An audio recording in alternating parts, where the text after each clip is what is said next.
project is Deconstructing the Myth, Narrative Structure, Gender Characterization, and Anti-Trujillo in the Brief Wondrous Life of Oscar Wilde.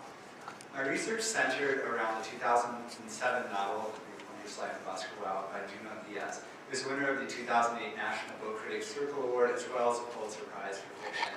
The author, Junot Diaz, is a Dominican-American author. He was born in Santo Domingo in 1965, immigrated as a child with his family to New Jersey. He now teaches literature at MIT.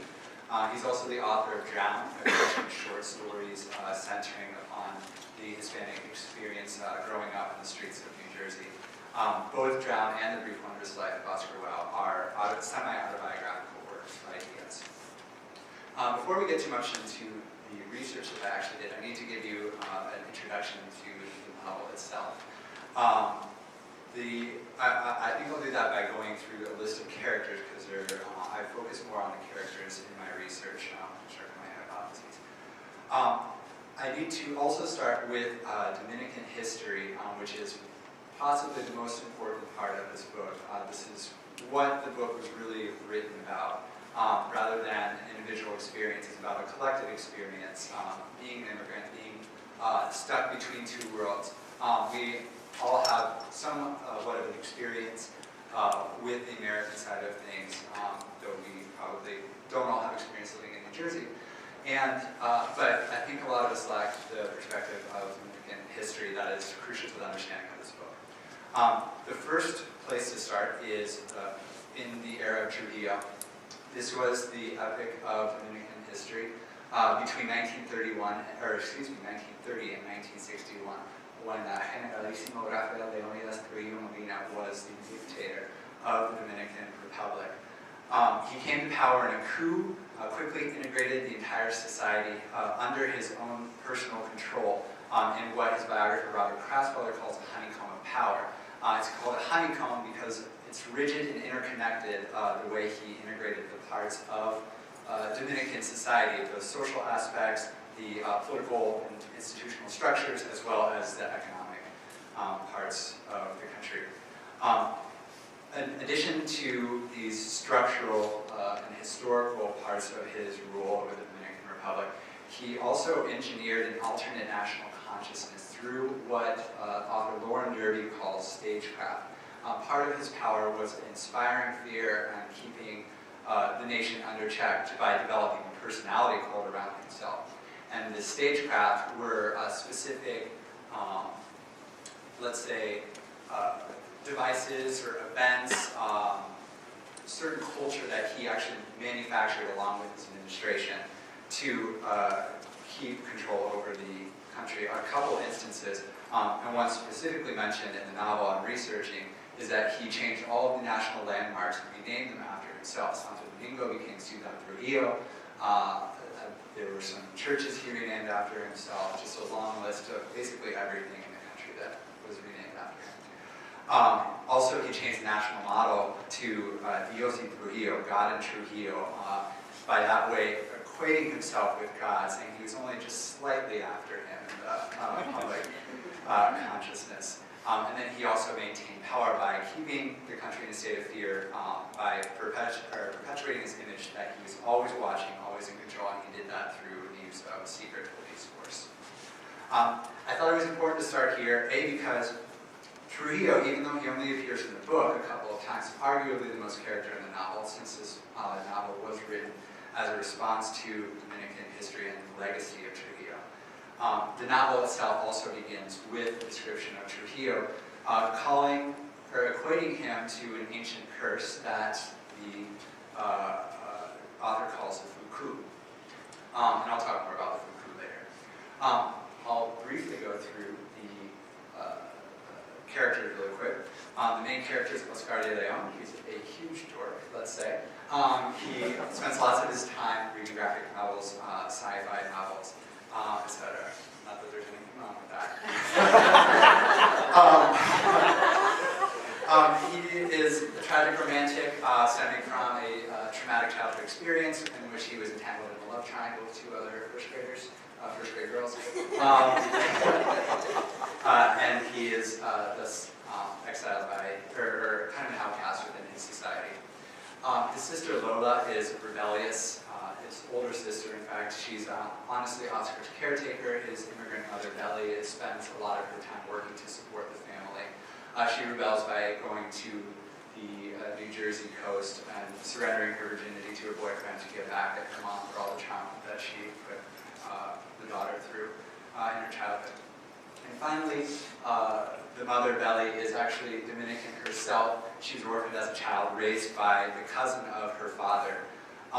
Unfortunately, as she grows up, she gets into a relationship with a lackey of the Trujillo regime, one of the administrative officials. It turns out that lackey is married to Trujillo's sister, so Belly is kidnapped by the secret police, taken to a sugarcane field, beaten, and left for dead.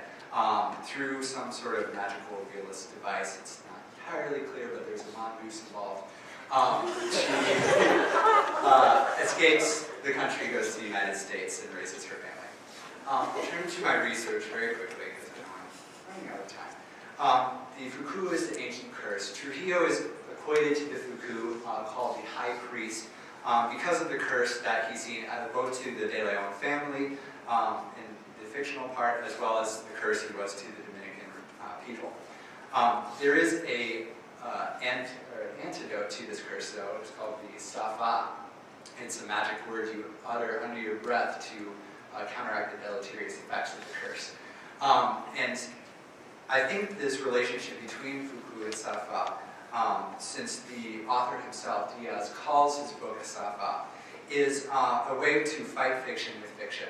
That is to say that he recognizes the power of Trujillo as being held mostly through the stagecraft and national consciousness that he was able to construct to keep the people down during his era. So by using his own fantasy to counteract the novel, he shows to what extent the Trujillo regime did actually depend on fiction also to maintain power. He does not simply create a Safa in the novel. He also uses several literary devices throughout the novel, which I'll touch on briefly. Narrative structure is one of them. Critic Adam Lifshitz says a subtly subversive novel in the case of Dominican literature would be one that incorporates multiple points of view and draws no conclusions. This is a direct contrast to sort of the manufactured, this is what happened mindset that Trujillo tried to manufacture, the historiography that he created for the Republic.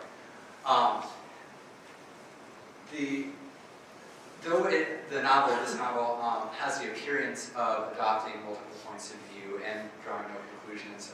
That's actually just an appearance. He does instead, Diaz creates a dictatorial mindset much in the same way as Trujillo, again to point out the fictional devices and stagecraft that Trujillo depended on for his reign. In this way, he basically says that there's no, let me back up. There are multiple points of view. It takes several different narrators to tell the story of the brief wondrous life of Oscar Wilde. But in the end, we all arrive at the same conclusion, readers and the characters alike, that Trujillo was an awful villain that was a curse to the country. So in this way, it's more like Mario Vargas Llosa's La Fiesta del Chivo, if you're familiar with that book, in creating a dictatorial storyline in which the answers are given to us. Very briefly, he also uses gender characterization. De Moya terms the gender relations under the Trujillo or the Trujillo regime as totalitarian masculinity. To battle that, the novel takes on a feminine and often more feminist perspective, empowering the female characters, making the male characters fatally flawed through their masculine features. Also, Oscar himself is characterized as the Anti-Trujillo. He is basically different in every single personality trait from that which was established as a myth, the personality cult established around Trujillo. And Oscar is lifted as a hero to the novel to counteract the myth created around Trujillo. In conclusion, the novel does challenge it. It points out the stagecraft that Trujillo used to perpetuate his rule. However, it falls into the same trap that Trujillo did by creating a dictatorial storyline. To end, I wanted to share a quote in which Diaz, through the narrator, openly shares his own power over the minds of his readers. Here it is. Rushdie claims that tyrants and scribblers are natural antagonists, but I think that's too simple. It lets writers off pretty easy. Dictators, in my opinion, just know competition when they see it. Same with writers. Like, after all, recognizes like. Before moving on, I'd like to thank the following people for making this research possible: Dean Weaver and the College of Arts and Sciences for making this college, for providing scholarship, as well as my faculty mentor, Dr. Elise Santiago Stones. I'd also like to thank Dr. Jose McClanahan, Timothy Foster, Dr. Keith Hansen, and Christine Dolan for their support in my research. So, thank you.